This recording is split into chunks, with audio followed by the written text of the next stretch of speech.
with books and pieces of paper, as opposed to canvas or glass or stone or marble or something like that. There's something that I really find very fragile and very tangible in the sense of really touching it and looking at it very, very closely. Can you take an online book to bed? Even if it's flexible and easy to manage? I'm sure that more and more there are artists and human beings that really work with the computer, and I find that I enjoy reading on the computer. However, I think that working on the computer for me is something that is really, at this point, not really appealing. I've reached a point where I find it interesting to sit down and type out my thoughts. And it makes a lot of sense to work on the computer in terms of like the ease and accessibility of working with images and changing them. But I really need to tattoo pages with a sharp point of a pen and watching the absorption of that ink spot on the piece of paper. That for me is kind of like a sexual reaction or relationship, that the ease, the distance of a computer screen or a computer keyboard, I don't really find appealing. There's something really stupid and old-fashioned and slow about the manner in which I work. And I think that stupidity and that kind of archaic aspect of the way that I work is important for me. I find that there's something, I'm an older man or an older gentleman, and I think that that accepting that is really important for me. Certain kinds of expression, certain kinds of images, reactions and relationship to those kinds of images and materials are really important for me. It was very interesting coming from American culture to Israeli culture, with talking about different things, different artists in very different aspects. And when I was teaching in this culture, I was quite conscious at the time that I was really formulating my own thoughts for my students, what was really important for me. But at the same time, I was making it was very obvious to me that I was talking about a manner of relationship, a relationship to a culture, a relationship to historical events and things that were important that they had no idea what I was talking about. So it was kind of like a really very abstract experience in trying to impart information to them. And I think that kind of like archaic aspect, and that aspect of not being understood, and that aspect of really having to define to myself in my manner of working, why I was working, what I was trying to say, that became really important for me. But I think that there's an element of magic in books. There's an element of magic which appeals to me in my manner of working. And I think that in any manner of work, of creation, in any manner of mysticism and magic, that if it's clear what it is you're driving at, what you're trying to say, that it loses the magic of interpretation. And I think that aspect of magic, of working, the manner in which I'm working, the kind of motions that I'm doing, the fact that I'm really busy all the time doing a particular kind of repetition, I think is really important for me. The way you subjectify the importance of the book and the way you call, let's say, moving on to transitioning into the book on a computer screen or technology by calling it stupid or archaic, it almost makes it sound like you feel it is inevitable and an inevitable progression to move from the hard book to the online book eventually, sooner or later. And it seems like it's only your subjective reaction to it or objection to it that you're expressing, that you're not making a global, any global statement here the book, really. Yeah, I think that I'm not making any kind of sweeping global declarations about the book or the nature of the book.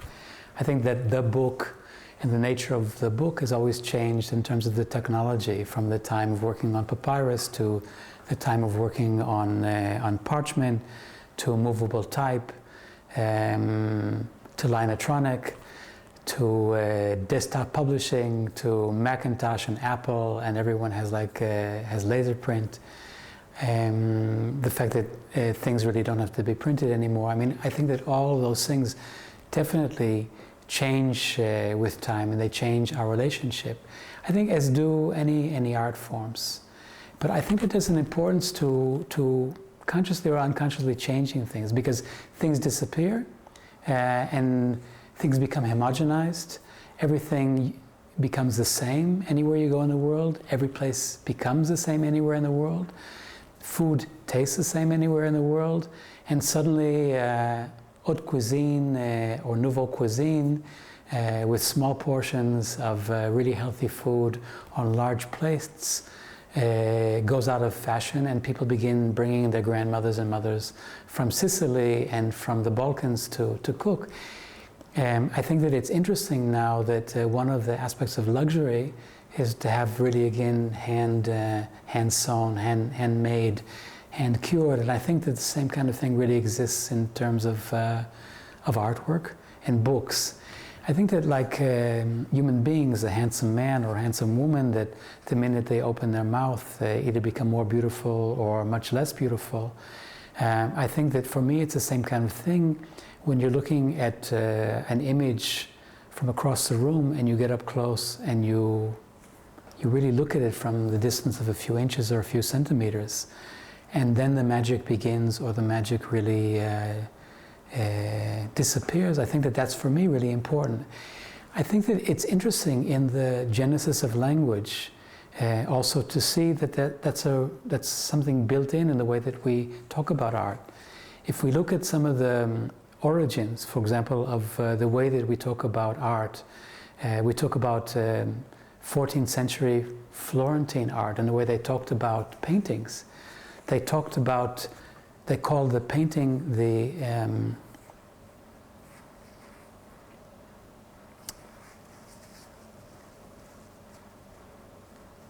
they called the painting the artifici, or artifice, and it's the same root as the artifact, which is the object.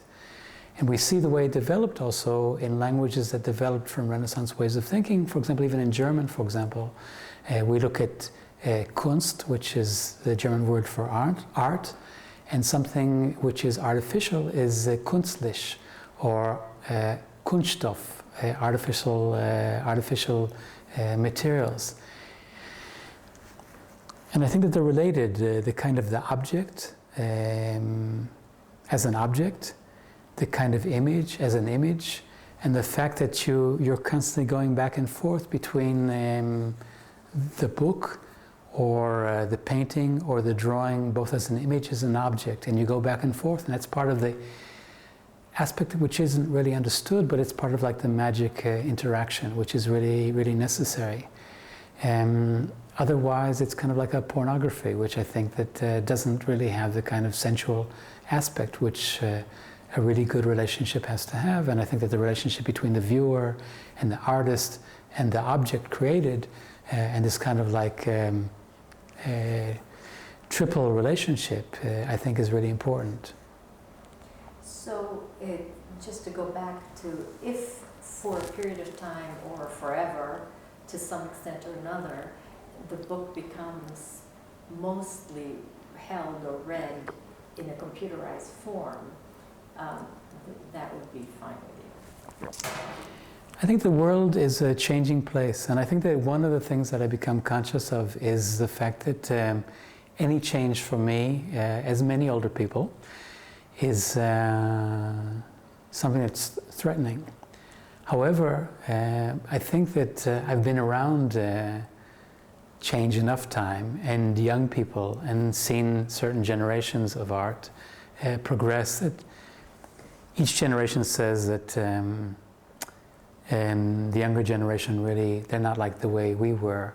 And it's true that they're not the way that we were, they're different. But I think that we have no way of really judging the way that the Renaissance artists considered or talked about their art. It was much less clear, the means and the meanings than we consider it today. And I think that change is a necessary part of human existence. I think that stasis is something that is impossible and a certain kind of a death. And I think that when things become digitized and things become more virtual, then that's a fact of life that we really won't be able to do away with. However, being a member of a very small monotheistic religion, Judaism, where God is unseen and abstract, and it really was a kind of an iconoclastic religion in the sense that we didn't allow the icons or the images of God to be created. It was necessary for Jews to make things tangible, including belief in God. For example, in many different traditions in Judaism, there are amulets which are really frowned upon in certain streams of Judaism. For example, the Rambam, who really didn't believe in this kind of irrational, mystical belief in amulets of the mystical. But it's something tangible in which we hold something in our hands, we see it, we can ask different kinds of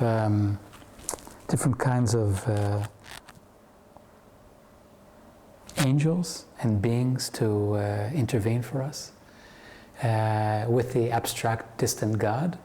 It's very common to worship at grave sites of holy men, which are constantly being, it's Jewish, it's Muslim, it's Jewish, it's constantly being rededicated and re-sanctified. But I think that it's a human necessity to hold a reliquary, to make something tangible, to be in a particular kind of a place. For example, there's no reason in the time of art books and art websites to go to a museum. However, and not only are more art books printed and more art being made, but more and more people go to museums than any other time. It may be a kind of like a pilgrimage to Mecca, to a holy site. It may be the necessity to be in the proximity of a kind of a reliquary, something holy which can transmit itself to us. But I don't think that we'll ever be in a time where things are only digital or virtual. Would you be able to continue your work, let's say, from the digital page? Whether right on the computer or printing it first and then working on it? I don't think that at this point I've been able to work from a digital production, even something that was printed from a computer page, that it always has to be something old and aged and something that shows its age, it has age spots, it has little wrinkles. I could never buy something new, let alone something that comes out of a computer printer. Although there are things that really are quite appealing and quite beautiful, but even looking at it or making a reproduction and hanging it, for me, is not appealing. I remember I went to a very important museum in Prague, where they showed the really most important museum of contemporary and modern art in Prague. And for some kind of preservation considerations, they made color photo reproductions of the drawings and the photographs. And they framed them and they hung them on the wall. And it was interesting, but it was a totally disgusting experience. And so that there has to be a kind of like a really physical relationship, at least in my own terms, that I really have to find appealing. And if you didn't know that those were reproductions? I think that it's quite clear. I think that when you spend your life looking at things, it's quite clear that something is one form of reproduction or production as opposed to another. And there really has to be, I mean, there are wonderful papers that I think it's quite interesting that for me, as it is for many artists can go and buy the best papers, Fabriano or Arches, and spend a lot of money, and they're archival and they'll last for decades and for centuries. But for some reason, many artists choose papers that are really very, very cheap. And there's something that really is very tangible and very sexy and very appealing that causes an artist to work on a particular kind of image. So it has to be a particular kind of an ink and a particular kind of a mark. And for me, it's interesting that I think that one of the things that is interesting in books and the kind of images that I'm dealing with, for me, it's a kind of a reflection of the world and life around me. However, that it's distant and distanced.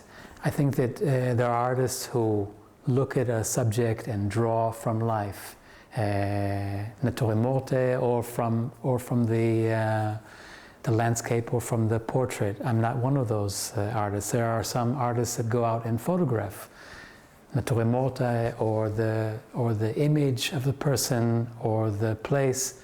And again, I'm not one of those people. I'm always looking at sources of images that are distanced by three, by a multiple of three, that they're things that are reproduced in a book and at certain levels of reproduction and distance, which I find really appealing.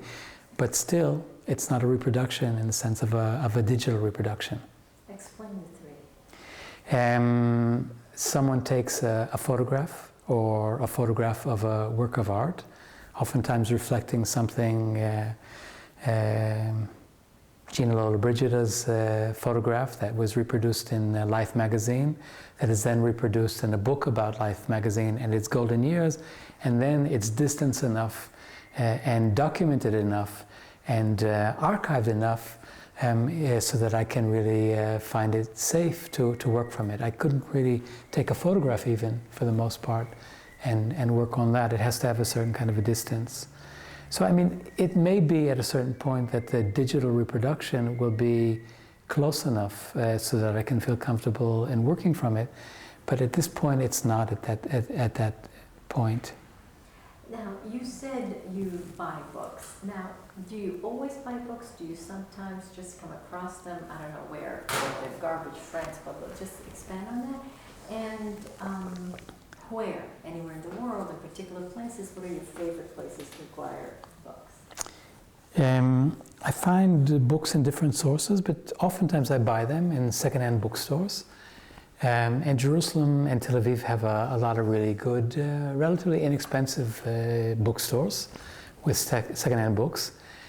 I live in a neighborhood which is going through a lot of transition. It was founded originally by Yekes, or German Jews who came from Germany in the 20s and 30s and 40s. And they were very cultured people and cultivated people, and the apartments were not large, but they had a lot of books. And people don't know what to do with those books and photographs of these people when they die. And so that there were times that it was quite common to walk around the neighborhood, which I do quite often, and find piles of books in different languages, piles of photographs, piles of different kinds of possessions, for the most part totally worthless. And those are the kind of things that I choose to work on. People sometimes give me books, although for the most part it doesn't usually coincide with my sexual orientations, and I don't usually end up keeping or working with those books. Oftentimes I'll go to particular bookstores, oftentimes bookstores that have a lot of Russian books, although I don't usually work on Russian books because the paper is so abysmal, but usually they have They have books from a lot of different languages, secondhand books, and I work on them.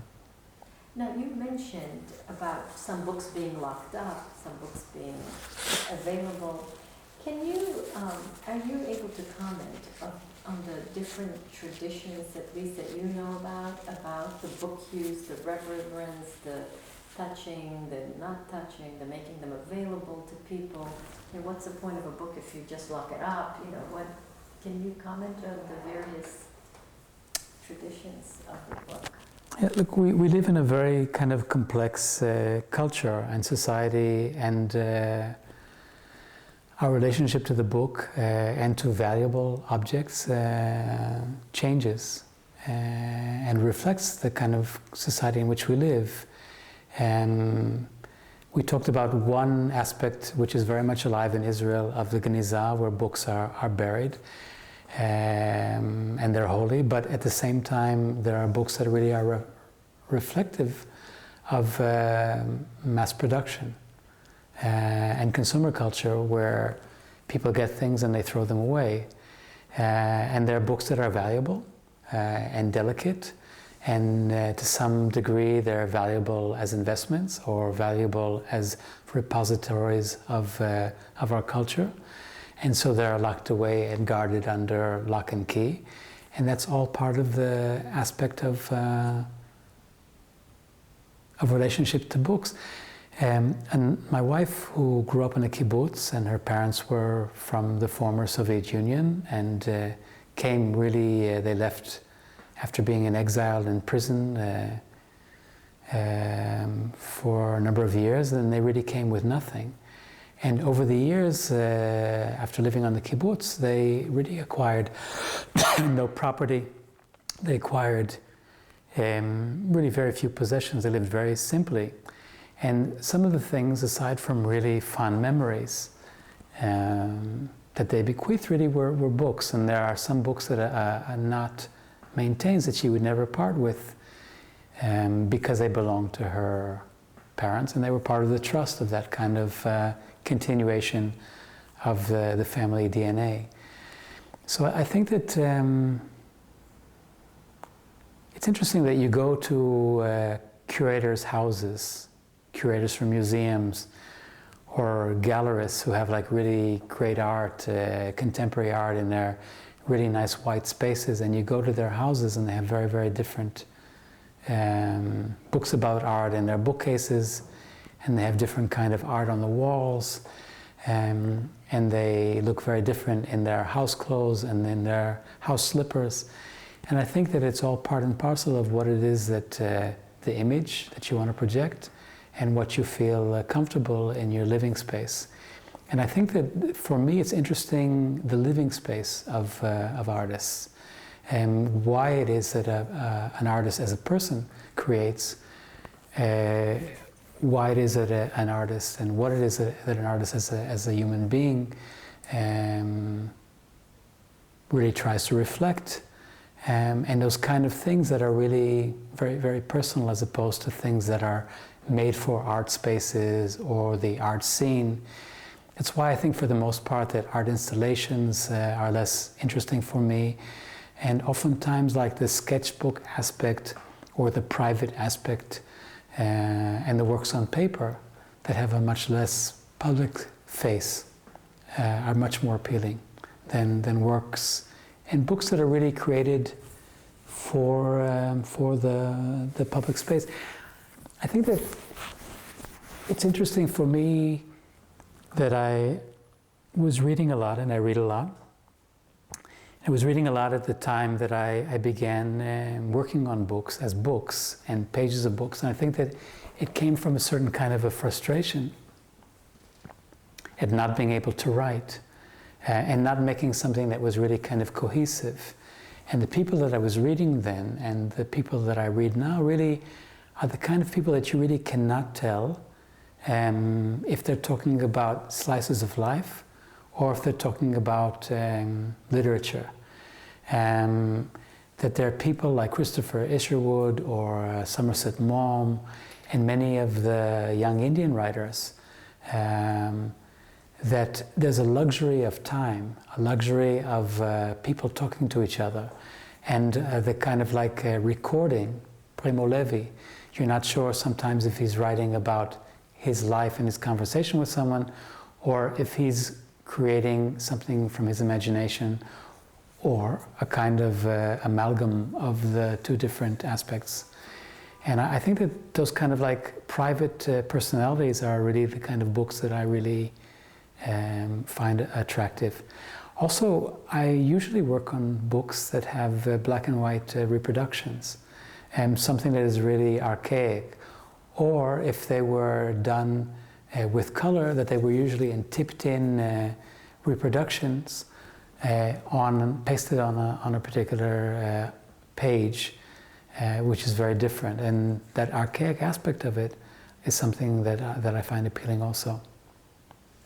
You talked about inscriptions and pieces of slips of paper in books. Can you comment on some of those, and particularly, do you have any favorite anecdotes? I won't talk about inscriptions necessarily. There's one inscription, I think, that in one of the first books that I did, in one of the first books that I published.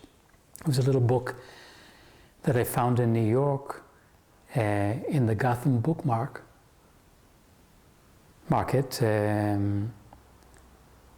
3 weeks to the end of the first Gulf War, when in Jerusalem we were all in sealed rooms and really kind of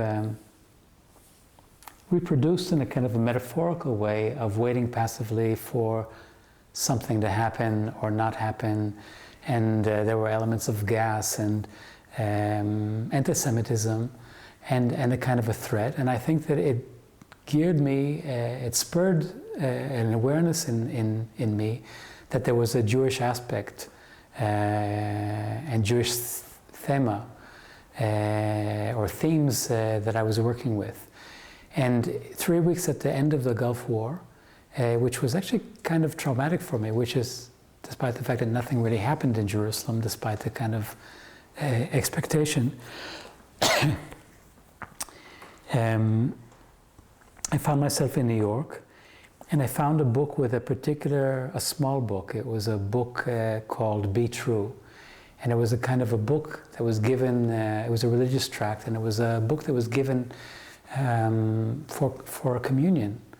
And there was a space for a inscription. And the inscription, I left the original inscription in the book that was reproduced because it was 2 constants from Mother, April 13th, 1914. So there was something, this kind of like archaic name, Constance, which had a real significance. Mother, which was also something archaic and had the kind of a bond between a mother and a daughter. And there was this kind of like real love and innocence and America, and at the same time there was this tremendous slaughter going on in Europe.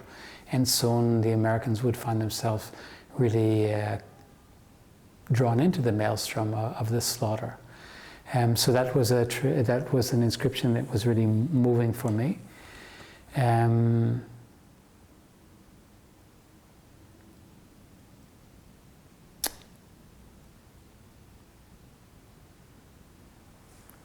Something else that I wanted to say that I don't really remember now.